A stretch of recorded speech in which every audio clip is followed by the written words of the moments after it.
علامہ اقبال علیہ رحمہ کہتے ہیں میں بچپن سے ہی قرآن مجید پڑھنے کی عادت رکھتا تھا. آواز بھی بہت اچھی تھی اور ہمارے گھر کا ماحول ایسا تھا کہ میں قرآن مجید کی تلاوت کبھی بھی ترک نہیں کی تھی. ہماری صبح کا آغاز ہی قرآن مجید کی تلاوت سے ہوتا. لیکن آخری عمر جب ہوئی تو گلا خراب ہو گیا تو قرآن مجید پڑھتے تو تھے لیکن اس طرح لے سے پڑھنا مشکل ہو گیا. تو جس طرح لوگ حال پوچھتے ہیں جناب کیا حال ہے تو لوگ بتاتے ہیں کہ یہاں درد ہو رہی ہے اور یہ مسئلہ ہے یہ مسئلہ ہے. لیکن اقبال سے کوئی جا کے پوچھتا کہ حضرت کیا حال ہے تو اقبال کہتے کہ لطف قرآن سحر باقی نہ مان. باقی سارے مسئلے ٹھیک چل رہے ہیں, جو سحری کے وقت قرآن پڑھنے کا مزہ آیا کرتا تھا وہ مزہ مجھ سے چھن گیا ہے اس لیے کہ میرا گلا خراب ہو گیا. اللہ نے آپ کو سحری کے وہ لطف اور وہ مزے اور وہ سرور نصیب کیے ہیں, کبھی ان سے محروم نہ ہونا. اپنی صبح کا آغاز قرآن مجید کی تلاوت سے کرنا. اور اقبال نے اپنے ایک دوست کو لکھا, کتنی خوبصورت بات لکھی, کہا قرآن مجید کا مفہوم اور ترجمہ نہیں بھی آتا پھر بھی قرآن مجید پڑھتے رہنا. خالی ناظرہ قرآن مجید پڑھنے سے دل کا تعلق رسول اللہ کے دل سے جڑ جاتا ہے, اس لیے کہ قرآن حضور کے قلب اطہر کے اوپر نازل ہوا تھا. یہ سندیسہ ہے ہمارے خالق کا ہمارے نام. تو ہم اس کو سمجھیں کہ اس میں ہمارے نام پیغام کیا ہے, ہمارے نام میسج کیا ہے. اس کتاب اللہ پہ عمل کرنا یہ ممکن تبھی ہوگا اگر ہم اس کتاب کو سمجھ کے پڑھیں گے. یہ کتاب ہمارے نام پیغام کیا دیتی ہے, کہاں سے روکا ہے, کہاں سے اس کتاب نے ہمیں جو ہے وہ منع کیا اور کن امور کے بجا لانے کی تلقین کی ہے.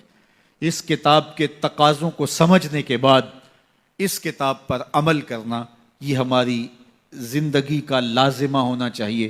لیکن افسوس ہم نے کتاب اللہ کے ساتھ جڑنے کی بجائے اس کتاب کو طاق پر سجا دیا اور اس کے مفاہیم سے ہم نہ آگاہ ہو سکے.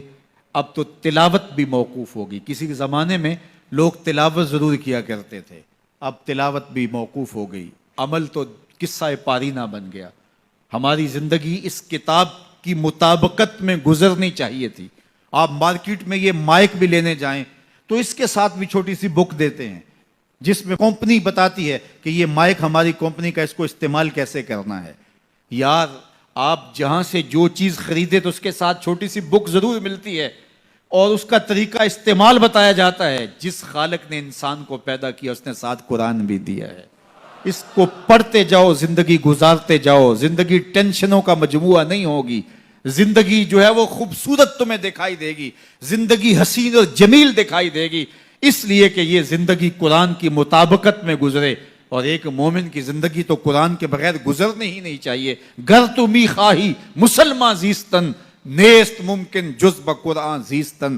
اگر تو مسلمان بن کے جینا چاہتا ہے تو قرآن کے بغیر جی نہیں سکتا ہے. تیری زندگی ہی قرآن ہے. آج پوری دنیا کے اوپر مسلمان ذلت اور رسوائی کی زندگی کاٹ رہے ہیں. کبھی سوچا کہ یہ کیوں ہے؟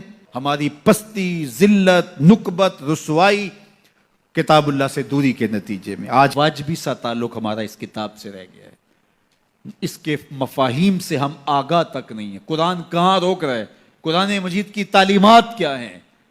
اس کی تلاوت ہماری زندگی کا جزو لا ینفک ہونا چاہیے تھا. اس کی تلاوت کے بغیر زندگی گزرتی نہ. یہ کتابیں زندہ ہے, یہ پستیوں سے اٹھا کے اوج ثریا تک پہنچانے والی کتاب ہے.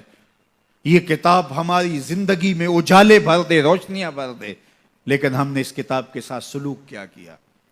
بڑا خوبصورت لہجہ اختیار کیا اقبال نے. ببندے صوفی و ملا اسیری حیات از حکمت قرآن گیری بآیاتش ترا کار جزی نیست کہ از یاسین او آساں بمیری. اللہ اکبر. اقبال کہتے ہیں کہ اس دور کے صوفی نے اور اس دور کے ملا نے تیرے ساتھ زیادتی کی, تو پھنس گیا ان کے پھندے میں. صوفی نے بھی تجھے اور سمت لگا دیا اور مولوی نے بھی تجھے اور سمت لگا دیا. جو منصب تھا صوفی و ملا کا, تجھے جس راستے پہ ڈالنا تھا اس راستے پہ انہوں نے تجھے نہیں ڈالا. اس کتاب سے تیری دل بستگی نہ ہو سکی, اس کتاب سے تیرا تعلق مضبوط نہ ہو سکا. قرآن سے تجھے صرف اتنا سروکار ہے کہ جب تیرے بوڑھے کی روح اٹکی تو تو سورہ یاسین لے کے بیٹھ گیا.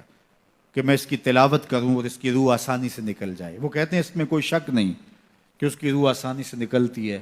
سورہ یاسین کا مرنے والے کو فائدہ پہنچتا ہے, مجھے اس پہ کوئی اعتراض نہیں ہے, لیکن کہتے ہیں مجھے افسوس اس بات سے ہے کہ اس قرآن سے بھی تو نے مرنا ہی سیکھا, کاش اس قرآن سے جینا سیکھ لیا ہوتا. یہ کتاب زندگی ہے, یہ کتاب حیات ہے, یہ مردہ قوموں کو اٹھا کے کہاں سے کہاں لے جاتی ہے, یہ پستیوں سے اٹھا کے بلندیوں تک لے جانے والی کتاب ہے. اس امت کے پاس اتنا بڑا نسخہ کیمیا ہو اور وہ در در رسوا ہو رہی ہو, تو اس کتاب سے دوری کے نتیجے کے اندر یہ سزا ہمیں کاٹنی پڑ رہی ہے.